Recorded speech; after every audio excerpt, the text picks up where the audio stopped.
Right, it's Halloween again. A Celtic Iron Age festival co-opted by the Christians, then given a hyper-capitalist all-American supercharge. Slasher movies, skeleton costumes, bag of sweets and chucking eggs. But for me, Halloween is all about the Dartmoor podcast Halloween special. You see, although Dartmoor is absolutely chock full of ghosts, cryptids and myths of the supernatural, I try and avoid talking about them too much on my channel, because, let's face it, it's nonsense. As a boring skeptic, I don't believe in ghosts, UFOs, pixies or Dartmoor big cats. I don't believe in Hecate, healing crystals or horoscopes. I'm not sure I believe in anglerfish, and they exist. But don't get me wrong, I want to believe. And although I find it exciting to think about the paranormal and get a little tingle up my spine, the rational part of me knows there's not much point in me divesting time and research into chasing shadows when there's so much interesting real stuff out there. But once a year, just once, it's nice to indulge in something a little spooky. And Dartmoor does spooky very well indeed.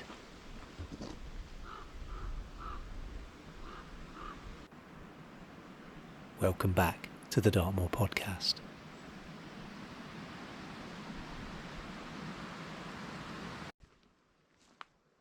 Now, despite my scepticism, there is one place that does actually give me the willies. No, not the Miniature Pony Centre. It's a place I wander through often, high above Lustley Cleeve, and it just has, for want of a better word, bad vibes. Right, this is the spot up near Hunters Tor that always gives me bad vibes, and I don't believe in bad vibes. Something a bit creepy about this little patch of oak woodland for some reason. I filmed there a few times to try and capture the atmosphere even in the sun or in the mist, but until now I haven't really found a way to tie it into anything. And I'm uncertain how much the aforementioned bad vibes come across on camera. I had a quite odd experience there where my camera half unscrewed itself a while back, and another odd experience more recently where I thought I could faintly hear some strange music. We'll come back to this particular place at the end, as I think I might have worked out what's going on. But this little spot was just the catalyst for a more interesting supernatural investigation, as when I looked into it, I discovered a proper Dartmoor legend a few hundred metres further along the ridge at Hunters Tor. It is said that on certain nights of the year, ghostly Roman legions can be seen marching round the Tor in the moonlight. I know, it's a bit Scooby-Doo, but bear with me, it led me in some interesting directions. So, in mid-October, my brother and I set off on a camping trip to Hunters Tor to see if we could catch a glimpse of these Latin lemures. And perhaps appropriately for an episode on the paranormal, on our way into Lustley, we got completely pixie-led. We followed a sign that said, "Indirect route to Lustley," walked in a wonky figure of 8, and lost about an hour of our day. Why is the gate open? That's crazy. In a figure of 8. What plonkers? How have we done that? The thing is, was there a way? Was there a way we could have ended up in Lustley that we missed, which is really frustrating? Or was that just like a nature walk, which doesn't go anywhere? Right, so we came through here before now. Yeah. Here's that sign.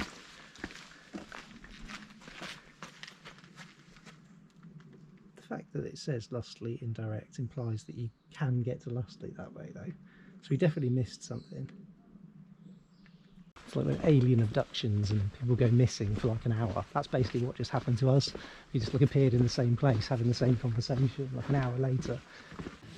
So what we want to avoid doing is getting lost again on the way out of Lustley. But we did eventually make it to the village pub to sink a lunchtime pint and get our bearings.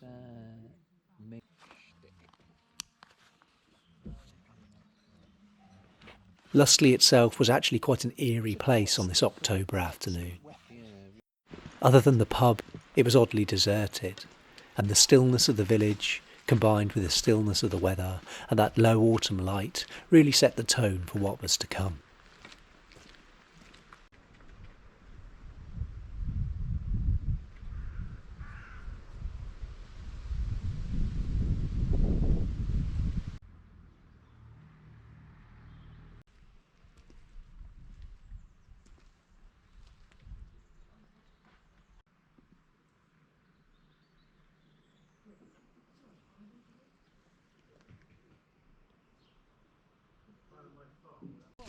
We stopped briefly in the village orchard with its frankly folk horror monument to May Queen's past to eat our packed lunch, surrounded by a glut of fallen and rotting apples. And rather than bob for them or hurl the peel over our shoulders, we settled for volleying them into oblivion.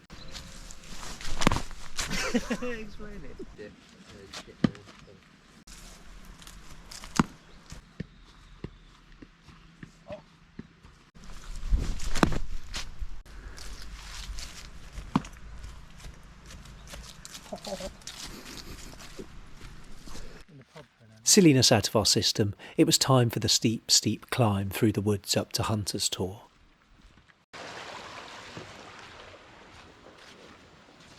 Now when I say steep climb, I really mean it.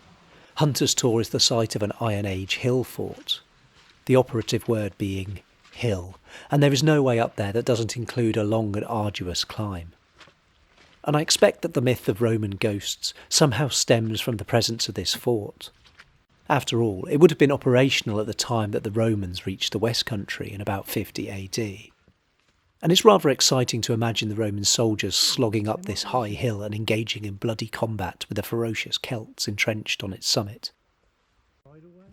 But there is no record or evidence of such a battle occurring.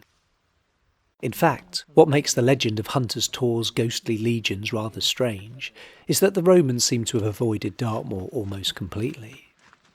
This is a bit of a mystery. You see, as I've discussed on the channel before, Dartmoor is home to what would have been a very scarce and valuable resource for the Romans: tin.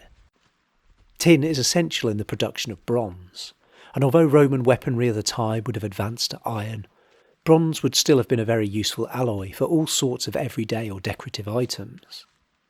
It seems very odd that the Romans wouldn't have seen the vast deposits of this rare metal on Dartmoor, and further west in Cornwall, and sought to gain control of it. Instead, the Romans seem to have practically stopped their march westward at Exeter. The county's capital was home to an entire legion of the Roman army at one point, and it was an important trade centre, with the River Exe being used to transport goods like olive oil and wine into the country. Now, there is some evidence that the Romans wandered a bit further into the West Country, with a few archaeological sites being uncovered at Ipplepen and North Taunton, but it's clear the region never became fully Romanised, as did the majority of the island.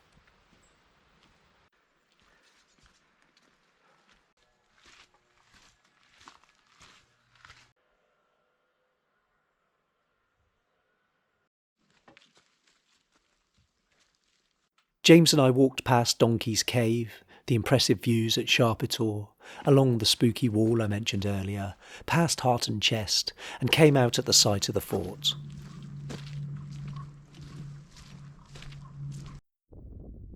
The views all around justified its importance as a strategic position. Haytor and Houndtor are visible in the south, Easden Down in the west, and there are expansive views north beyond Morton Hampstead. Sadly though, there isn't much fort left to see. The LiDAR imagery shows the 3 embankments that would have constituted the concentric defensive layers, but most of the rocks that would have bolstered these ramparts have long been stolen to make farm walls, and the gorse and ferns have grown up to cover much of what is left. On the ground, it was hard to really picture what the place would have looked like.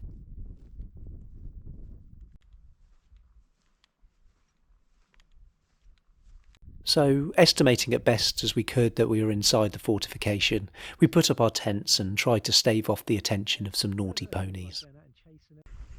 This pony just showing you disrespect.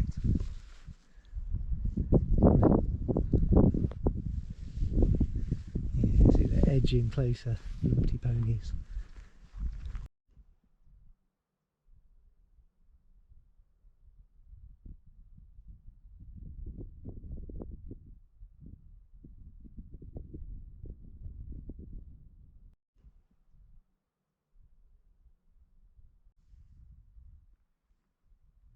Right, here's the really strange thing. It turns out that despite there being very little Roman interference on Dartmoor, some Roman coins were found up here among the remaining stones of the Hillfort. And this was enough for me to smugly say, aha, well, that's where the Roman ghost legend sprang from. Except when I looked into it, the legend existed long before the coins were uncovered. That is, at the very least, a strange coincidence. What are the chances that someone made up a story about Roman ghosts in just about the one place on Dartmoor any evidence of Roman activity was later found?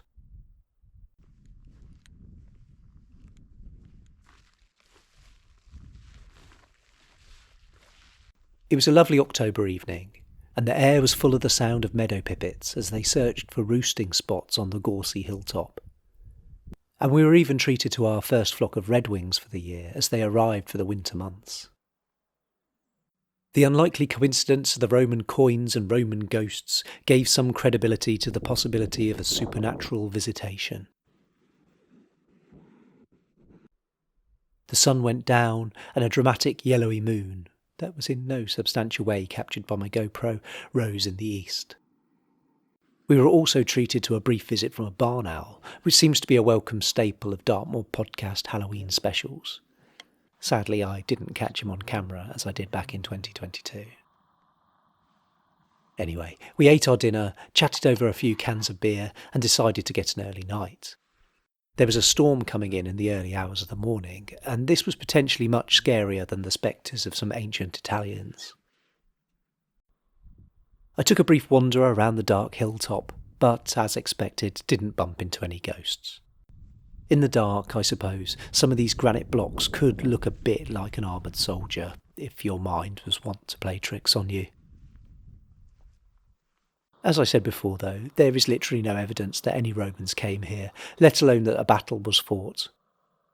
Yes, there were a few coins found, but this is surely more evidence of trade than warfare. For what it's worth, here is my speculation on the matter. And it is just that, pure speculation. The Dumnoni, the Celtic tribe who inhabited the West Country at the time of the Roman invasion, weren't, as far as we know, quite as centralised and territorial as many of the other tribes. They were more a scattering of peoples all up and down the west coast of Britain, being found in southern Scotland, Wales and the West Country. And they even seem to live further afield in Ireland and on what is now the west coast of France.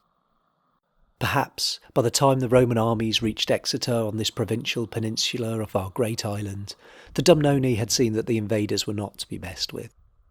Maybe they didn't put up any fight at all, choosing instead to cooperate with the Romans and trade their valuable tin for some of that tasty wine and olive oil being shipped in, or at least some Roman coins, such as the ones that turned up here. It would explain the lack of Roman colonisation in the West if they simply didn't need to bring it under their control by force. They might have got round to it eventually, but it seems that the Legion at Exeter got called away after just a few decades to deal with some more warlike tribes elsewhere.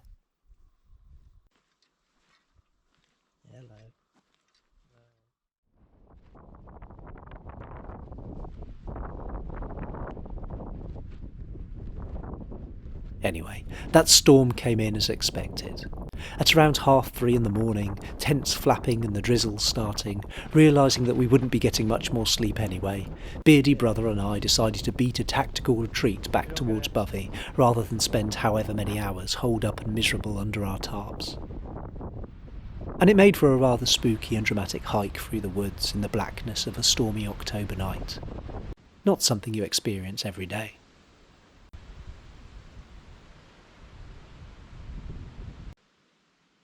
Another Halloween without any ghosts for the Dartmoor podcast.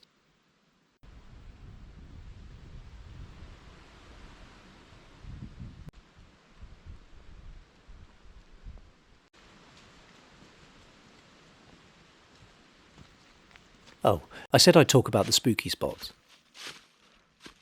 The eerie music I heard? Well, that turned out to be some campanology being practised down in Lustley and carried up by the wind. That doesn't explain the feeling of unease I always feel in this spot, though. But in true sceptical fashion, I've developed a theory on this. Firstly, it's right along the side of a farm, so there's the subtle feeling of unwelcomeness that comes with being adjacent to someone's land. Secondly, there's a bit of an uncanny valley thing going on here with the trees. They've obviously been planted at the same time and in slightly more straight and organised rows than is entirely natural. The little copse has that natural but subtly unnatural air to it, if that makes any sense. And finally, and maybe most importantly, the boulders here are oddly reminiscent of gravestones, no? Maybe I'm getting some subconscious spookiness from this association.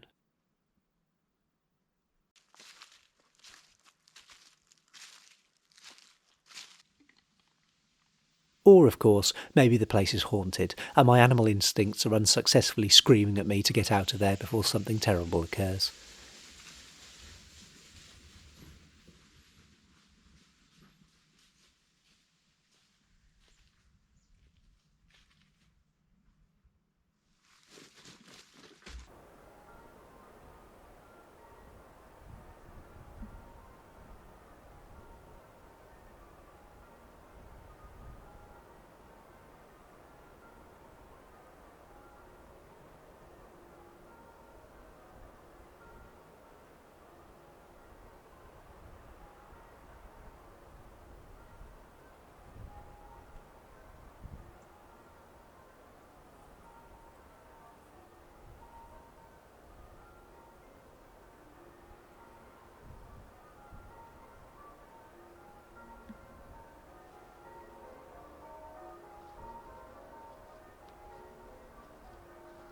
Thanks for watching, everyone. See you next time.